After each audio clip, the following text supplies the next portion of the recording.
Boa noite Isabel, boa noite Iber Correia, Lúcio Moraes, boa noite. Nós estamos simultaneamente no Facebook e no Instagram.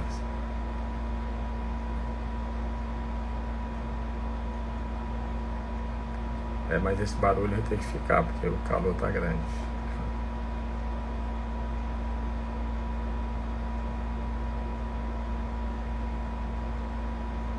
Francilene Siqueira está assistindo, que bom.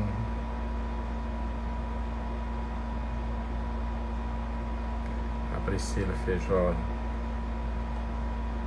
que bom que nós estamos. Francilene, a Maju, Maju, tudo bom? Portela Maju, que bom. Josélia, Rosa Cristina. Bom, enquanto os nossos irmãos vão entrando, boa noite, minha amiga Priscila Feijó. Nós vamos tratar hoje de um tema: Pai, se possível, afasta de mim esse cálice, que é o tema de hoje, né, do Evangelho. A nossa proposta é explicar o Evangelho versículo por versículo, né, para o entendimento de hoje, né, porque os Evangelhos foram escritos há mais de 2000 anos. Então, de 2000 anos para cá, mudou muitas coisas, ou mudaram muitas coisas, mas a interpretação dos Evangelhos,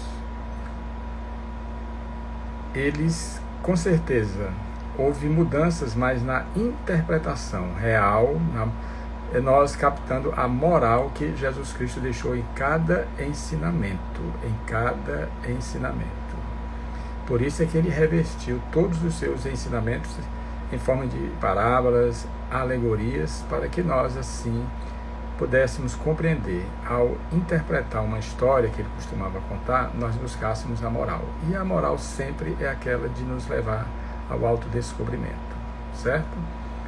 Então vamos fazer a nossa prece de agradecimento a Deus, ao Pai de amor, de bondade, de misericórdia, ao nosso Senhor Jesus Cristo, Mestre amado, a luz do mundo, a Maria Santíssima, aos Espíritos amigos, aos anjos guardiões que nos protegem, que nos intuem e que nos guiam nessas passadas que nós estamos dando nessa escola abençoada. Pedimos, Senhor, pelos desesperados, pelos aflitos, por aqueles que choram, por aqueles que sofrem, por aqueles que se encontram em desesperos, que todos eles, Senhor, que todos nós que necessitamos da Tua misericórdia e do Teu amor, possamos nos fortalecer em cada momento, em cada instante, para que assim nós possamos seguir sobre as pegadas luminosas do meigo Rabi da Galileia. Só temos a Te agradecer, Senhor, por todas as oportunidades que nós já vivemos e pelas oportunidades que nós ainda vamos viver nesse processo de autodescobrimento do qual todos nós nos encontramos. Que Deus nos abençoe hoje, agora e sempre, graças a Deus. Bom, Ana Lúcia Brandão, que bom, estamos aqui, Sandra Carvalho, Ângela, Wanda. Pois bem, essa passagem foi o seguinte: depois da ceia pascal, em que Jesus Cristo se uniu com os apóstolos para celebrar a última ceia, várias outras ceias ele participou, festas e outras comemorações, mas essa foi especial. Porque foi a última ceia pascal que ele juntou os apóstolos, e esse local foi na casa de Maria Marcos, mãe de João Marcos, o futuro evangelista, que ainda caminhou com Paulo de Tarso. João Marcos caminhou com o Paulo de Tarso, o primeiro perseguidor dos cristãos. Então Jesus Cristo, naqueles os seus 6 últimos dias, ele manda que os apóstolos fossem à casa de Maria Marcos, que era irmã de Timóteo, para preparar todo o local para a última ceia pascal que ele iria comer com os seus apóstolos. E foi nessa ceia em que Jesus Cristo descobriu Judas, que já estava com as 30 moedas de prata dentro do bolso. Foi o momento em que Jesus Cristo cingiu-se, pegou uma toalha e cingiu-se, pegou uma bacia com água e foi lavar os pés dos apóstolos, nos dando o exemplo de humildade e de simplicidade para todo aquele que se diz cristão. Aquele que se diz cristão. Porque se Jesus Cristo fez isso, imagine nós. Imagine nós o que é que nós precisamos fazer. Então ele fez isso e não se sentiu humilhado de forma alguma. Mas nós vemos hoje pessoas que se dizem cristãos que relutam em ter ações de humildade e de simplicidade. Vamos nos lembrar que Jesus Cristo disse que os humilhados serão exaltados e os exaltados serão humilhados. Está no Evangelho. Está tudo no Evangelho. E essa passagem de hoje, nós vamos explicar dentro do próprio Evangelho. Pois bem, depois que Jesus Cristo saiu dali, da ceia pascal, que um dia nós vamos trabalhar esse tema, essa ceia pascal, versículo por versículo, colocando tudo no seu devido lugar. Então Jesus Cristo, depois dessa ceia pascal, ele saiu com os seus apóstolos.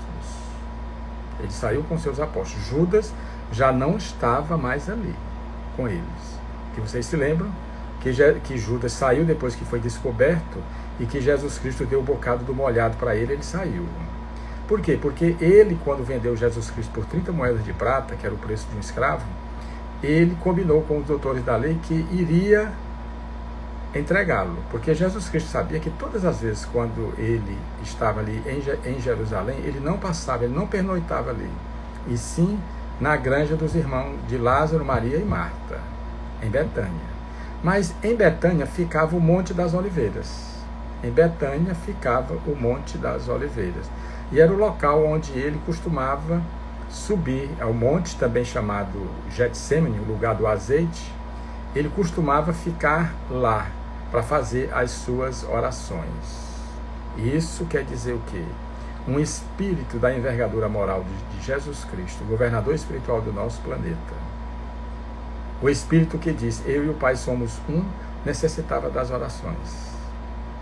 Buscava nas orações esse diálogo fraterno, profundo com o nosso Pai Criador.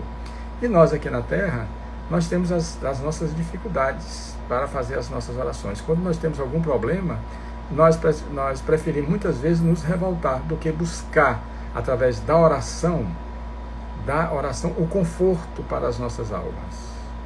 O conforto. Por quê? Quando se faz uma oração, nós estamos atraindo energias positivas. E o que nos faz sofrer são as energias negativas. Então, quando eu me coloco para fazer uma oração, eu vou o quê? Buscar a sintonia com as forças superiores. Se eu faço uma oração a Deus, eu vou receber essas energias. Foi o que Jesus Cristo disse: pedi e obtereis, buscai e achareis, batei e se-vos-á. É preciso pedir, é preciso buscar, é preciso bater. Nós temos o nosso livre-arbítrio. Nós precisamos ir atrás daquilo que nós precisamos, que nós precisamos para o nosso processo de evolução, do qual todos nós nos encontramos. Então, Jesus Cristo saiu dali, da casa de Maria Marcos, e foi para o Getsêmani. Foi para Betânia, que ficava aproximadamente uns 5 quilômetros, porque antes de Betânia, existia um lugar chamado Betfagé. Quer dizer, entre Jerusalém e Betânia existia esse lugar, Betfagé, que foi o lugar onde Jesus Cristo, na sua entrada triunfal, ele mandou os apóstolos ir nessa cidade, e lá eles iriam encontrar um jumento e um jumentinho. Quer dizer, ele de longe, coisa de espírito perfeito, ele de longe, ele viu isso aí, ele viu lá, ele viu as cenas que iriam acontecer ainda. Um jumento e uma jumenta e um jumentinho. E os apóstolos iriam chegar lá e uma mulher estava carregando um cântaro de água. E os apóstolos, deveriam dizer que o mestre necessitava daquele jumentinho. E ele cedeu. E eles trouxeram, e Jesus Cristo fez aquela entrada triunfal montado num jumento. Você vê. Quer dizer, a humildade do mestre amado, a humildade de Jesus Cristo, de chegar e estar ali montado num jumento. Enquanto os grandes conquistadores como Aníbal, Alarico, Visigodo e tantos outros naqueles cavalos monumentais e tudo, Jesus Cristo não, porque ele disse que todo o reino dos céus é de simplicidade, é de humildade. Nós é que deixamos extravasar pelo ego, nós deixamos extravasar esses arroubos que, na verdade, não vão acrescentar nada em nossa vida de positivo e simplesmente farão com que nós vivamos uma ilusão e que essa ilusão não vai resistir à realidade para o qual o Evangelho e Jesus Cristo nos trouxe, que Jesus Cristo nos trouxe, na verdade. Pois bem, então quando ele chegou em Betânia, na casa de Maria e de Marta e de Lázaro, aquele que ele chamou depois de 4 dias que havia sido sepultado, ele subiu ao monte, ao Getsêmani, ao Monte das Oliveiras. E ele subiu com os 3 apóstolos, Pedro, João e Tiago, que eram os 3 que ele costumava utilizar para quando ele ia fazer algum processo de cura, como a filha de Jairo. Ele utilizou dos 3, certo? Então, ele chega no Getsêmani, aí deixa os 3 apóstolos um pouco mais abaixo, os 3 apóstolos, e sobe para começar a fazer as suas orações a Deus.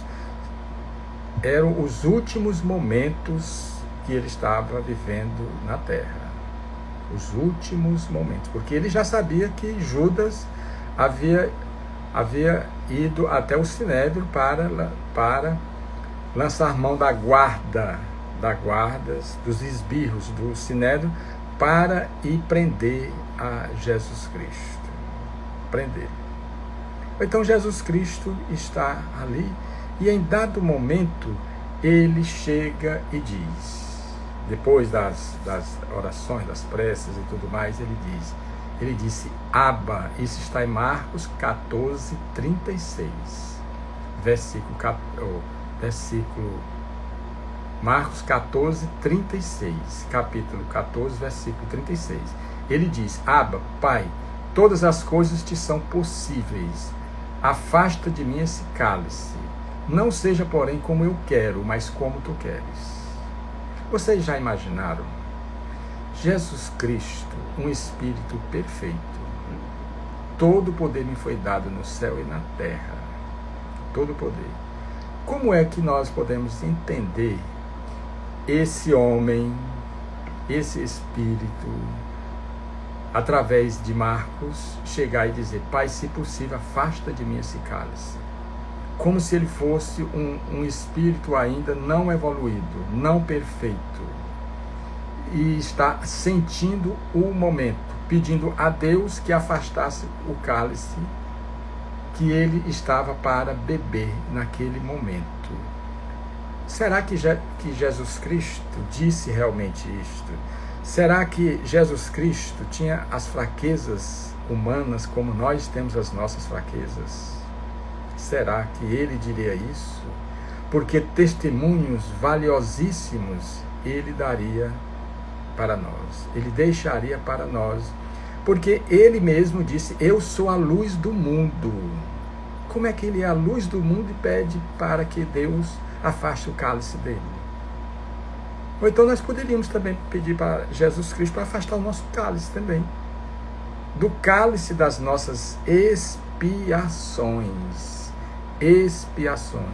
Jesus Cristo não tinha mais expiações, ele tinha as provas, as missões, e nós temos ainda as provas e as expiações que são consequência das nossas provas. Quando nós agimos negativamente, nós temos que expiar uma falta que nós fizemos. Mas Jesus Cristo não tinha mais isso. Não tinha mais isso. Então como é que ele vai chegar e dizer para o Pai, Pai, se possível, afasta de mim esse cálice? Se possível, afasta de mim esse cálice. Bom, se Deus afastasse, vamos imaginar, se Deus afastasse esse cálice de Jesus Cristo, isso quer dizer que não teria mais as passagens pela frente. Ele não seria mais preso,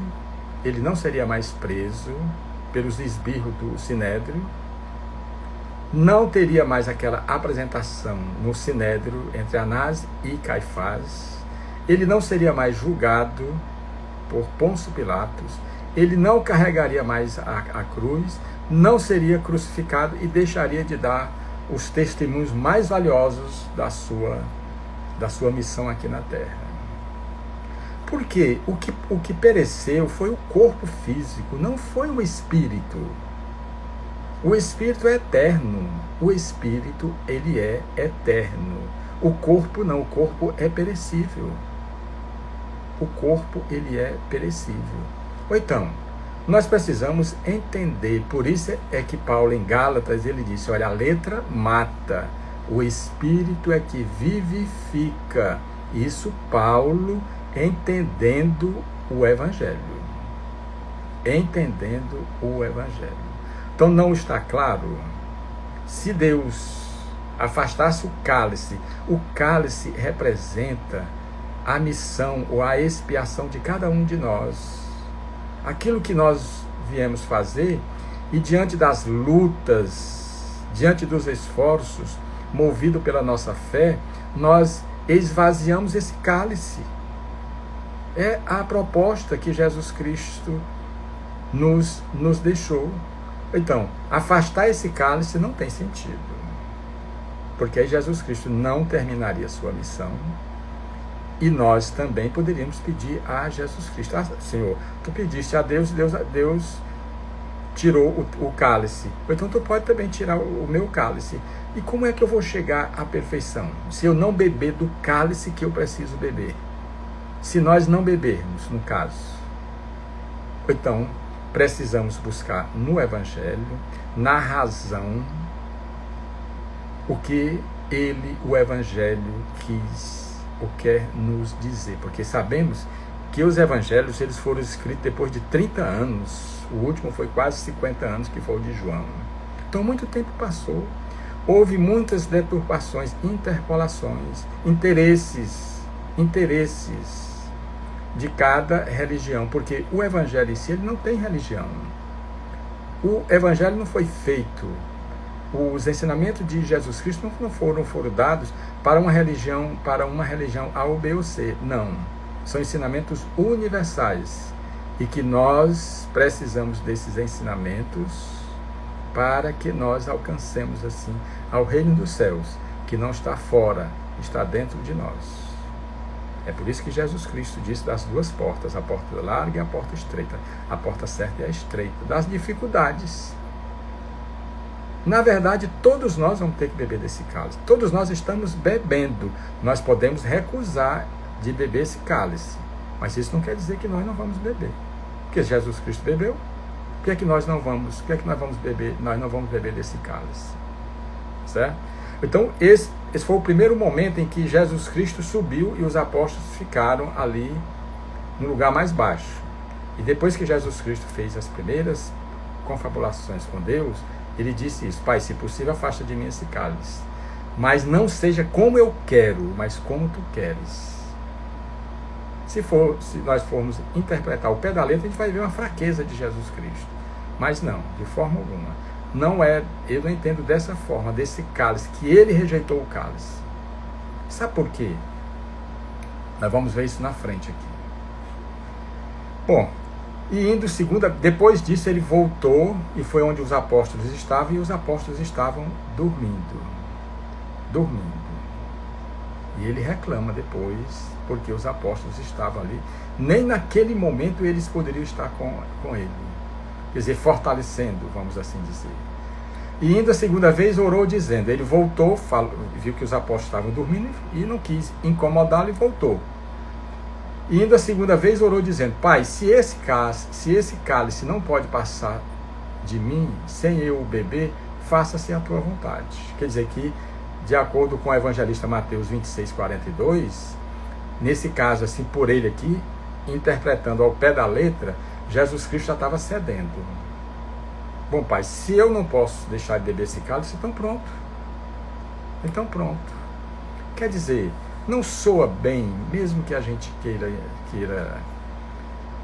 vamos assim dizer, dar uma interpretação melhor e tudo, mas não soa bem Jesus Cristo rejeitando uma missão de beber o cálice, porque o cálice é a missão.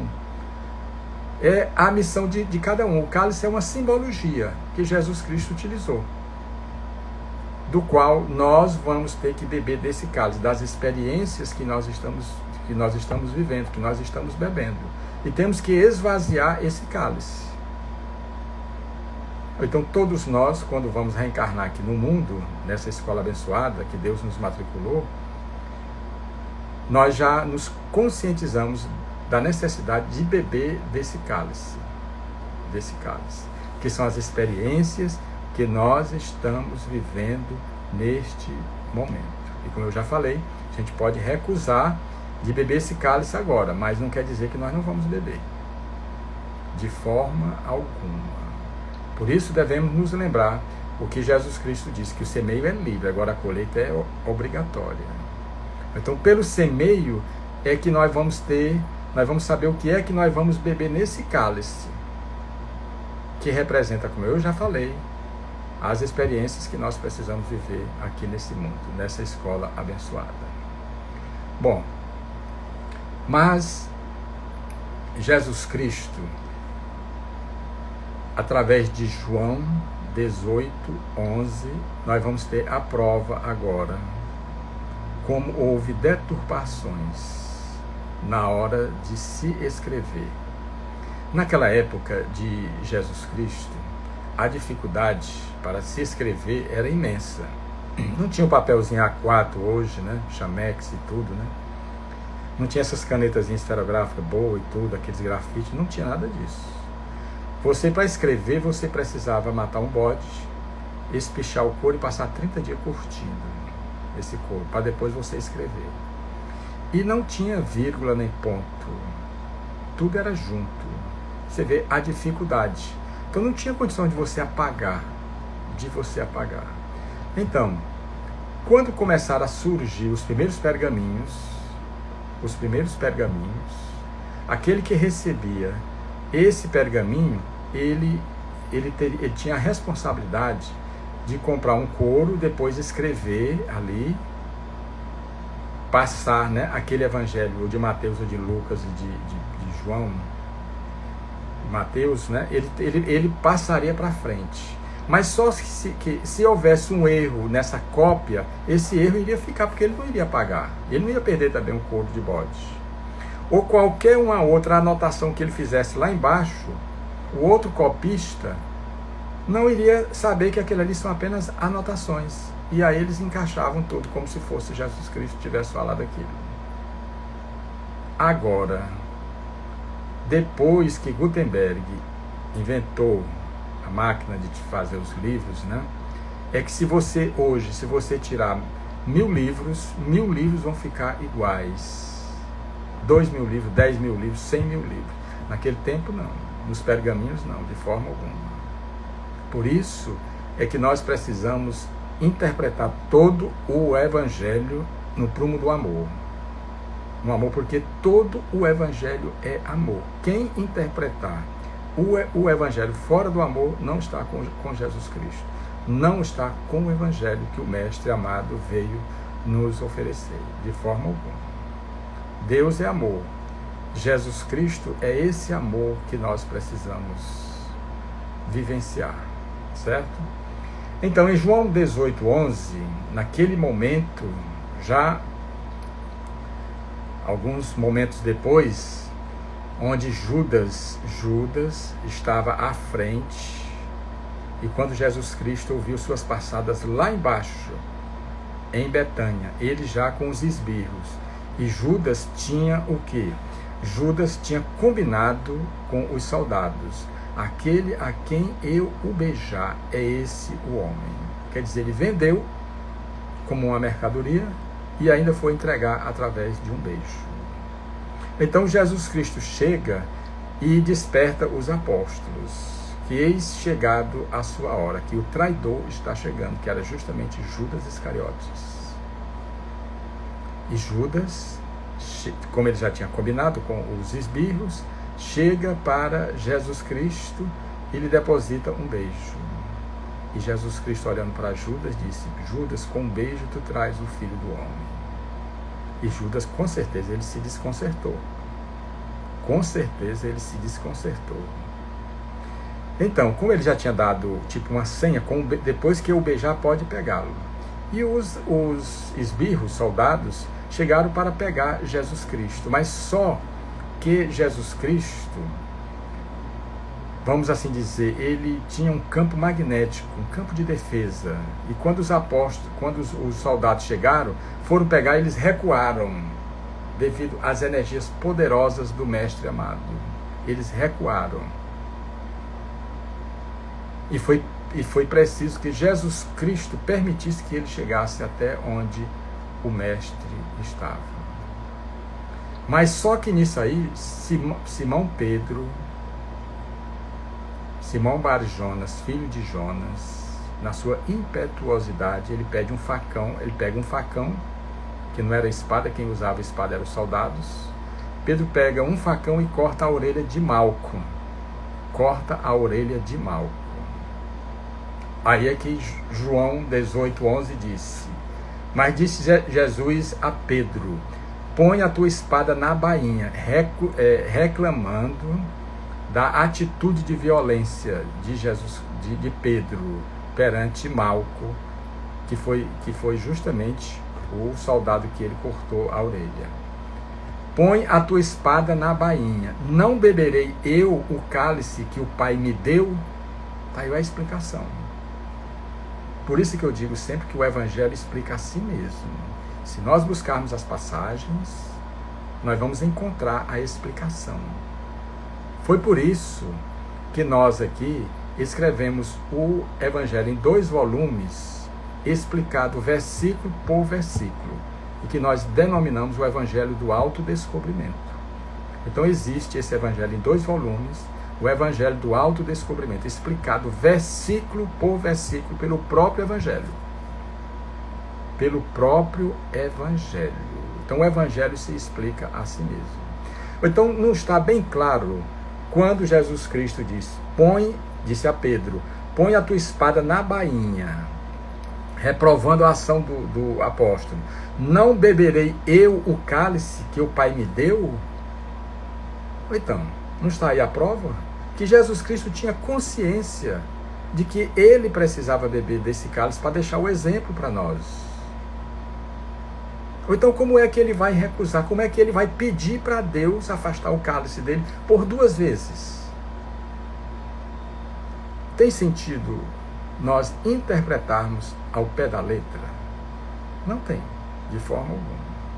Volto a repetir o que Paulo de Tarso diz: a letra mata, o espírito é que vivifica.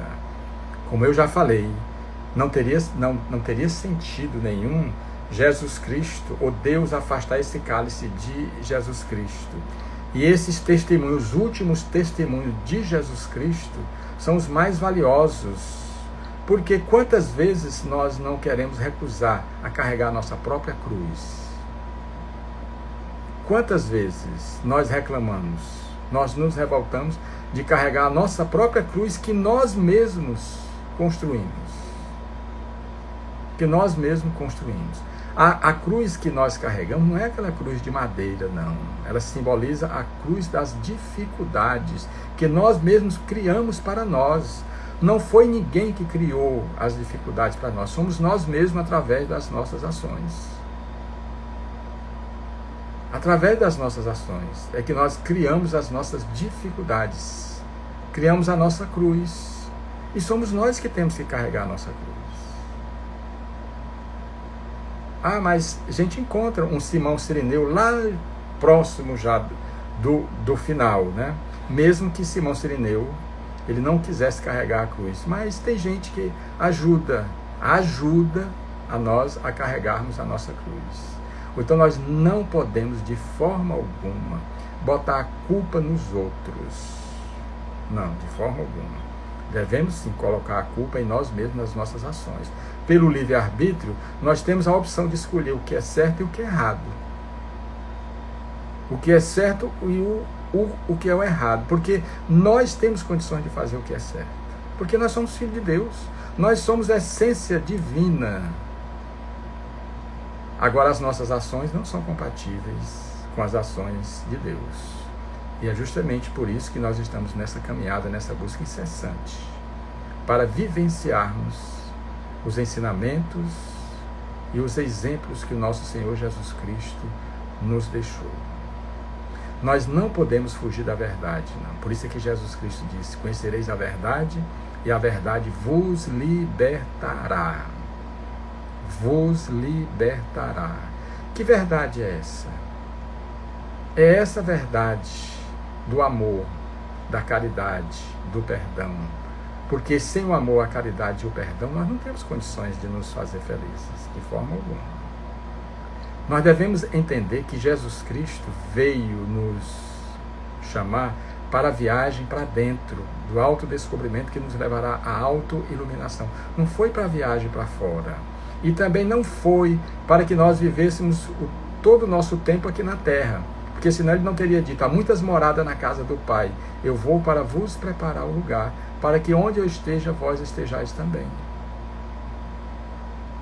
Então não existe só esse mundo, porque senão Jesus Cristo não teria falado das outras moradas.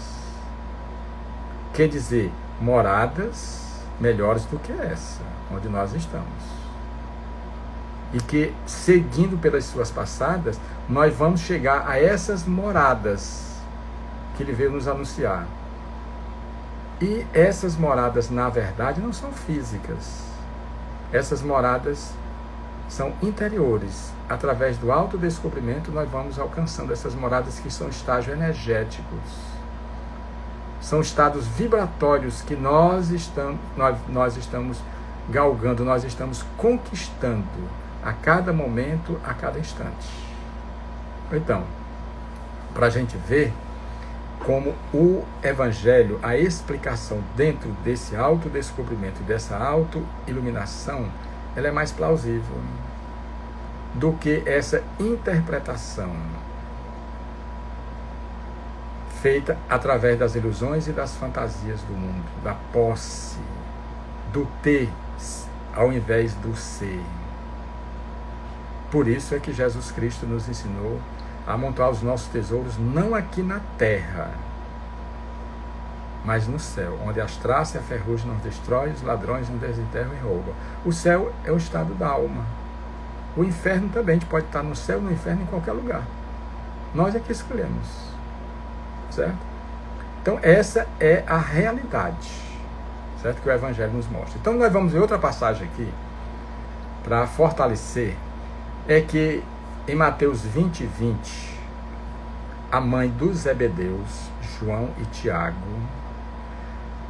chegou em dado momento e levou seus 2 filhos onde Jesus Cristo estava. E ela chega e diz ao mestre: Mestre, desejo, mestre, que tu coloques os meus 2 filhos, um à direita e outro à esquerda do Pai. Até aí tudo bem, toda mãe pede isso aí, não tem... Isso aí é uma coisa normal dela chegar e pedir: mestre, bota meus 2 filhos, um à direita e outro à esquerda do Pai. Isso quer dizer o quê? Sem passar pelas fieiras das reencarnações, sem passar pelas provas da vida, botasse logo direto. Mas aí tudo bem, a gente sabe que é uma mãe pedindo pelos seus filhos. Aí não tem o que a gente contestar. Pode, mas não vai contestar, porque é o amor de mãe. Foi a mãe que não queria colocar os seus filhos logo lá no reino dos céus, sem que ele passasse por tudo isso. Por quê? Porque é o amor dela. E o amor de mãe não se discute, de forma alguma. Então ela chega para Jesus Cristo e diz: mestre, eu gostaria, mestre, que tu colocasse meus 2 filhos, um à direita e outro à esquerda do Pai. Vocês já imaginaram os 10 apóstolos, os outros 10 nessas cenas? A mãe chega, se adianta e pede logo para que os 2 sejam logo colocados, um à direita ou à esquerda. Não deve ter ficado, né? Não deve ter ficado com a cara boa, né? Mas aí Jesus Cristo chega e diz: Respondendo, disse: não sabeis o que pedis. Ele respondendo, a mãe dos Zebedeus: não sabeis o que pedis. Podeis vós beber, isso ele falando agora para os dois apóstolos, podeis vós beber o cálice que eu hei de beber. Está aí, o cálice que eu hei de beber. Jesus Cristo afirmando que vai beber do cálice que ele precisa beber. Ou então, não tem aquela coisa de ele chegar e pedir a Deus: Pai, se possível, afasta de mim esse cálice. Já que ele tinha tanta consciência disso. Nós não nos lembramos de Pedro, quando ele manda que Pedro ensarrilhasse a sua espada, porque disse: será que eu não vou beber do cálice que o Pai me deu? Porque se Pedro se utiliza daquela violência, ele estava querendo livrar Jesus Cristo daquela situação. Ele disse: não, Pedro, eu vou beber desse cálice. Eu vou beber desse cálice. Eu vou esvaziar esse cálice, dando a demonstração de que ele não pediu a Deus para que afastasse esse cálice dele. Como eu já falei, vou repetir: se Deus afastasse esse cálice, ali todo aquele julgamento de Anás, Caifás, Pilatos, carregar a cruz, a crucificação, não iria existir de forma alguma, certo? Então, quer dizer que eu não vou poder beber do cálice que eu vou beber. Então ele disse: olha, e ser batizado com o batismo que sou batizado, disse-lhes eles: podemos. Jesus Cristo disse: olha, eu estou no batismo, eu estou bebendo de um cálice, vós também podeis beber? E eles disseram: podemos beber, vamos beber desse cálice. E Jesus Cristo, olhando para ele, disse-lhe: na verdade bebereis o meu cálice, e sereis batizado com o batismo que sou batizado. Quer dizer, as dificuldades, as provas que todos os apóstolos depois do Pentecostes viveram. Todos os apóstolos tiveram momentos de muitas dificuldades. Beberam do cálice, como Jesus Cristo diz. Podeis vós beber o cálice que hei de beber e ser batizado com o batismo que sou batizado? Disse-lhes eles: podemos. E na verdade eles fizeram isso, eles beberam do cálice. E disse-lhes, Jesus Cristo disse no versículo 23, e disse-lhes: na verdade bebereis o meu cálice e serei batizado com o batismo com que eu sou batizado. Mas assentar-se à minha direita ou à esquerda não me pertence dá-lo, mas é para aqueles a quem meu Pai o tem preparado. Todos os nossos esforços, todas as nossas lutas, as provas, as expiações, é para nós nos sentarmos à direita ou à esquerda do Pai. É sermos um com o Pai, como Jesus Cristo disse: o Filho só faz o que vê o Pai fazer. Então, Jesus Cristo disse nessa passagem que ele iria beber do cálice, e que os apóstolos também, esses dois que a mãe veio pedindo para colocá-lo direto no reino dos céus, Jesus Cristo disse: não, eles vão primeiro beber do cálice que ele estava bebendo. Então isso quer dizer que todos nós beberemos desse cálice, ou todos nós estamos bebendo desse cálice, que são o cálice das provas, das expiações, dos ensinamentos que nós precisamos viver. E nós precisamos esvaziar esse cálice. Quando nós esvaziarmos esse cálice, nós chegaremos à perfeição. E a perfeição, que é a perfeição na verdade? É o estado de plenitude.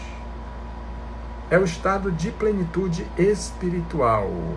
Hoje nós somos tentados a todo momento, a todo instante. Por isso que Jesus Cristo disse: no mundo tereis tribulações, crede em Deus, crede também em mim. Porque essas tribulações, essas experiências que nós estamos vivendo, elas fazem parte do burilamento dos nossos espíritos imortais.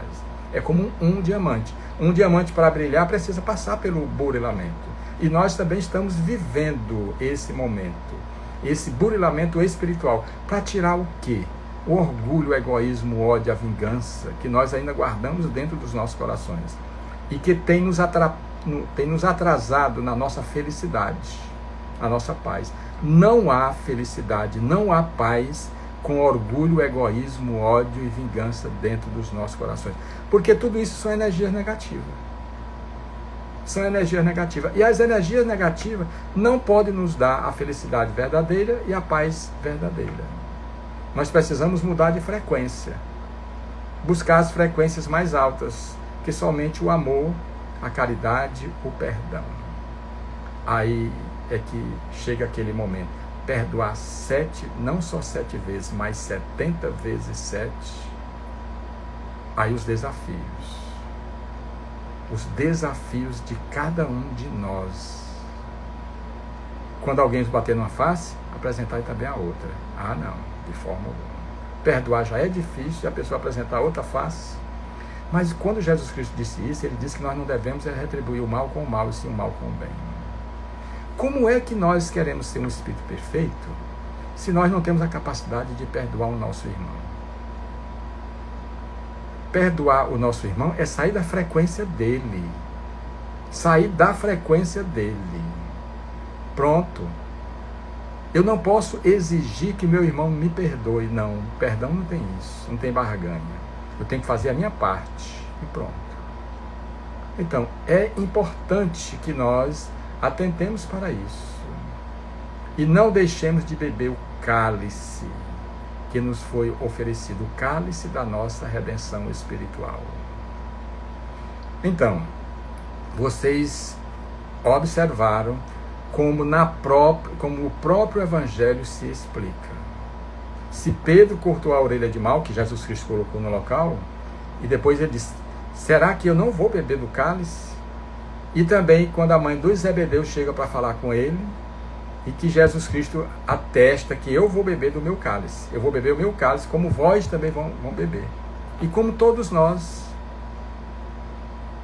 esse cálice é a chance que nós temos de secá-lo. Quando nós secarmos esse cálice, nós vamos o quê? Nós vamos chegar a essa perfeição absoluta. Nós vamos chegar a essa perfeição. Então, meus irmãos, é muito importante em todo o processo evolutivo em que nós nos encontramos, termos essa certeza do amor do nosso Pai Criador para cada um de nós.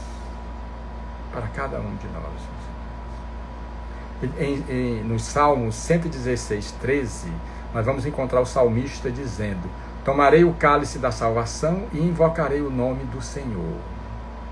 Tomarei, isso nos Salmos, tomarei o cálice da salvação e invocarei o nome do Senhor. Quer dizer, é muito melhor nós tomarmos esse cálice invocando o nome do Senhor, pedindo forças para Ele, para que nós realmente bebamos esse cálice até o final, como o salmista diz. Com certeza, meus irmãos, nós temos condições de beber, nós vamos beber, nós estamos bebendo desse cálice, e a cada gole, vamos assim dizer, que nós bebermos, nós vamos nos aproximando cada vez mais dessa felicidade que nós aguardamos, que nós lutamos, que nós queremos para nós. O cálice, ele precisa ser esvaziado, e com certeza a ajuda não vai nos faltar de forma alguma, não vai faltar ajuda de forma alguma. Porque como o próprio Jesus Cristo nos diz que nós nunca estaremos sozinhos. Ele é o bom pastor dá a própria vida pelas suas ovelhas. Ele não vai nos deixar sozinhos. Porque a missão do pastor é nos levar ao redil divino, à auto-iluminação. Ou então como é que o pastor diz que vai nos levar ao redil divino, que é a busca desse autodescobrimento, se ele não beber do cálice? Se ele não nos der o exemplo de que nós precisamos beber do cálice das nossas provas e das nossas expiações, das experiências que nós precisamos viver. Eu respeito qualquer outra interpretação dessa passagem, certo? Mas dentro do Evangelho, eu tenho essa certeza de que Jesus Cristo não foi assim. É tão tal que ele seguiu na sua caminhada e nos deu o exemplo lá no alto do Monte da Caveira, Jesus Cristo, quando os doutores da lei ficam zombando dele, ele diz: Pai, perdoa porque eles não sabem o que fazem. Então, essas interpolações que fizeram no Evangelho nos mostram isso.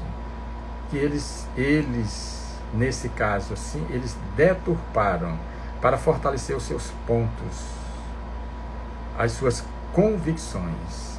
Mas, com certeza, o Evangelho vem vencendo todos esses anos. Todos esses anos. E nós vamos chegar na compreensão, nessa compreensão perfeita do Evangelho. Porque nós precisamos desse roteiro divino, desse roteiro sublime. Então, se Jesus Cristo é a luz, se Jesus Cristo é a verdade, se Jesus Cristo é a vida, é tudo que nós precisamos, então não há outra forma de nós chegarmos a essa auto-iluminação que não seja seguindo pelas suas pegadas luminosas. Bom, mas Lucas, o apóstolo Lucas, que não foi discípulo de Jesus Cristo, foi discípulo de Paulo. Em 22:20, ele diz o seguinte: semelhantemente tomou o cálice depois da ceia, dizendo: esse cálice é o Novo Testamento do meu sangue, que é derramado por vós. Isso está na passagem da ceia pascal. Por quê? Semelhantemente tomou o cálice depois da ceia, dizendo: este cálice é o Novo Testamento do meu sangue, que é derramado por vós. Simbologia também, né? Quando Jesus Cristo utilizou-se do seu sangue, né? Quando ele falou do seu sangue, porque ele precisava materializar as suas ideias para que nós pudéssemos compreender. Para que nós pudéssemos compreender os seus ensinamentos. E precisamos estar atentos a essa necessidade que todos nós temos. Porque não tem condições, por mais que nós nos esforcemos, por mais que nós façamos, não há condições de viver sem Jesus Cristo, de forma alguma. Ah, mas eu queria ouvir mais Jesus Cristo falar comigo. Está aí o Evangelho, os 4 Evangelhos. Se você quer conversar com nosso Senhor Jesus Cristo, é só pegar os 4 Evangelhos e conversar com o Mestre amado. Não é isso? Nós vamos encontrar o consolo, nós vamos encontrar a força, nós vamos encontrar a coragem, nós vamos encontrar a motivação, nós vamos encontrar tudo que nós precisamos. Será que Deus nos mandaria para esse mundo aqui sem nos dar condições, pelo menos, de nós tentarmos ser felizes? Com certeza. Deus, quando nos mandou para cá, já que Ele é o nosso Pai, sabe de tudo, Jesus Cristo disse que não cai um cabelo da nossa cabeça sem que Deus saiba. Então, quando Ele nos mandou para cá, Ele colocou dentro da nossa mochila, dentro da nossa bagagem, tudo aquilo que nós precisamos. Nós só temos é que saber usar aquilo que Ele nos deixou, que Ele nos deu. Ah, mas eu queria mais. Aquilo que nós cobramos de Deus, porque nós, um merecimento, eu poderia ter mais? Não. Nós temos aquilo que nós merecemos. E muitas vezes nós pedimos a Deus que nos dê isso, mais aquilo. E às vezes nós não atentamos para o que Jesus Cristo disse. Aquele que muito recebeu, mais será cobrado. Ou então, e devemos nos lembrar da parábola dos talentos. Nós recebemos diante da nossa capacidade. O primeiro que recebeu os talentos, recebeu 1 talento, porque a capacidade dele de multiplicar era 1 talento, não era 2. O que recebeu 3 talentos, porque a capacidade dele era de multiplicar 3 talentos. E o que recebeu 5 talentos, a capacidade dele dava para multiplicar os 5 talentos. Então, de acordo com a nossa capacidade, porque Deus não coloca fardos pesados em ombros leves, só coloca aquilo que a gente pode suportar. Não é isso, meus irmãos? Como nós temos condições de nos fazer felizes? Se nós aceitarmos o Mestre, aceitarmos o Evangelho como ele é, um roteiro para que nós realizemos esse autodescobrimento e cheguemos a essa autoiluminação. Só depende de cada um de nós. Para mim ser feliz, só depende de mim. Lógico, eu tenho a ajuda daqueles que me amam, com certeza. Mas só depende de mim. Porque assim como nós não podemos ajudar alguém quando ele não quer, eu também, só eu mesmo posso me fazer feliz. Só eu. E para que eu possa me fazer feliz, eu preciso ter aquela fé que Jesus Cristo disse: se a tua fé for pelo menos tamanho de um grão de mostarda, tu vai dizer para aqueles montes, transporta-te, e os montes vão se transportar. Esses montes não são físicos. Os montes são do orgulho, do egoísmo, do ódio, da vaidade, que estão impedindo de nós vermos a luz, de caminharmos para a luz e nos libertarmos de todas as peias, de tudo aquilo que vem nos prendendo a esses mundos ainda como a Terra. E nem mesmo a Terra, porque a Terra está passando pela transformação, pela regeneração. Então, nós estamos vivendo esses momentos decisivos e não podemos perder essas oportunidades. Vamos confiar na mensagem do Evangelho, da Boa Nova, porque o Evangelho, ele é a bússola. A bússola, nós somos as naus nessa travessia por essas águas turbulentas, mas devemos nos lembrar naquela passagem onde Jesus Cristo aplacou as ondas e as tempestades. E Ele pode nos ajudar também a aplacar as tempestades e as ondas que desejam nos fazer o que? Perecer nesse mar da vida. Só precisamos ter essa certeza de que com Jesus Cristo nós venceremos. Não há dúvida. Todo o poder do céu e da terra me foi dado, foi como ele diz. E para concluir, nós vamos ver bem que em 1 Coríntios 11, 28, ele diz: examine-se, pois, o homem a si mesmo, e assim coma deste pão e beba desse cálice, do cálice que todos nós estamos bebendo, porque precisamos beber. Então, meus irmãos, a nossa proposta é justamente essa, de procurar interpretar os evangelhos, versículo por versículo, dentro da realidade, mas o evangelho explicando a si mesmo, certo? E como eu já falei do início dessa live, existe um livro escrito por nós que se intitula O Evangelho do Autodescobrimento, onde nós explicamos, tirando do próprio evangelho, os versículo por versículo, para que nós assim tenhamos essa certeza de que o Evangelho, todas as explicações que nós precisamos estão dentro do Evangelho. Basta somente nós procurarmos e nós vamos encontrar.